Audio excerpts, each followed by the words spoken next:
চট্টগ্রামের বাইজিদ বোস্তামির এই সাউদার্ন বিশ্ববিদ্যালয়ের সনদ দেখিয়ে ইসলামী ব্যাংকে ক্যাশ অফিসার পদে চাকরি নেন পটিয়ার আরাফাত হোসেন। কিন্তু ৭১-এর অনুসন্ধান বলছে আদতে তিনি পড়ালেখা করেননি সেখানে, অর্থাৎ জাল সনদ তৈরি করে তা জমা দেন ব্যাংকে। একই অবস্থা আরেক চাকরিচ্যুত কর্মকর্তা মনসুর আলমেরও। সবখান থেকেই ডিপার্টমেন্ট থেকে স্টুডেন্ট অ্যাফেয়ার্স এবং কন্ট্রোলার অফিস সবখান থেকে কিন্তু এটা ফেক হিসাবেই সবাই সম্মত হয়। এটি ঢাকার রয়্যাল ইউনিভার্সিটি। চাকরির জন্য এই প্রতিষ্ঠানের সার্টিফিকেট জমা দেন মোহাম্মদ জুলকারনাইন নামে আরও এক সাবেক কর্মকর্তা। যদিও অনুসন্ধান বলছে এই নামে কোনো ছাত্রই ছিল না এখানে। এরকম অন্তত ২০টি সার্টিফিকেট যাচাই করে টিম ৭১।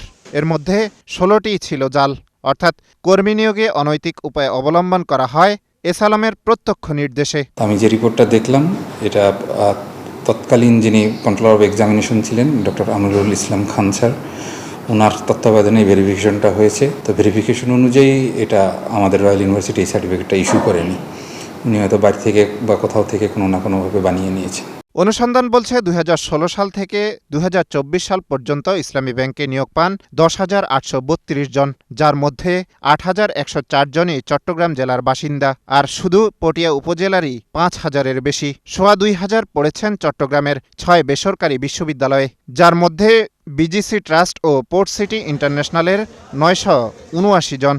৫ই আগস্টের পর ইসলামী ব্যাংকের পক্ষ থেকে এসব প্রতিষ্ঠানে সার্টিফিকেট যাচাইয়ের জন্য পাঠানো হলেও সাড়া দেয়নি প্রতিষ্ঠানগুলো, যদিও উল্টো দাবি করছে ওই দুই বিশ্ববিদ্যালয়। আমাদের কাছে শুধুমাত্র অ্যারেঞ্জমেন্টের কথা বলেছিল, আমরা পূর্ণাঙ্গ সহযোগিতা করেছি এবং ওনাদের যে অফিসাররা আসছিলেন সংশ্লিষ্ট, তারা নিজেরা ভেরিফাই করে এটা নিয়ে গেছে। যে সার্টিফিকেটগুলো আপনারা ভেরিফাই করতে চাইছিলেন ওই সার্টিফিকেটগুলো আবার পাঠান, আমরা আপনাদেরকে সর্বোচ্চ সহযোগিতা করে আমরা অ্যাজ আর্লি অ্যাজ পসিবল আপনাদেরকে এইগুলো একটা আনসার দেব।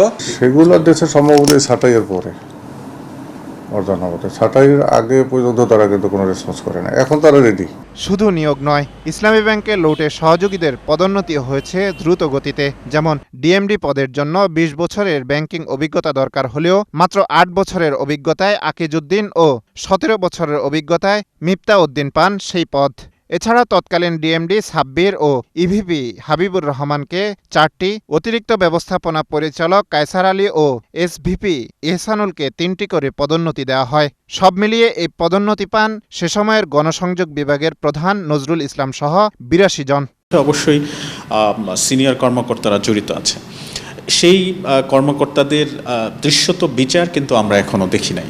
আবারও সেই অ্যাসালমের গ্রুপ বা তার মালিকানা বা তার সহায়তাপুষ্ট বা সমর্থনপুষ্ট এই গ্রুপের হাতে চলে গেলে আবারও মানুষের আস্থা নষ্ট হয়ে যাবে। যদি সেগুলো জাল পাওয়া যায় তবে অবশ্যই সেই সার্টিফিকেট গ্রহণযোগ্য হবে না।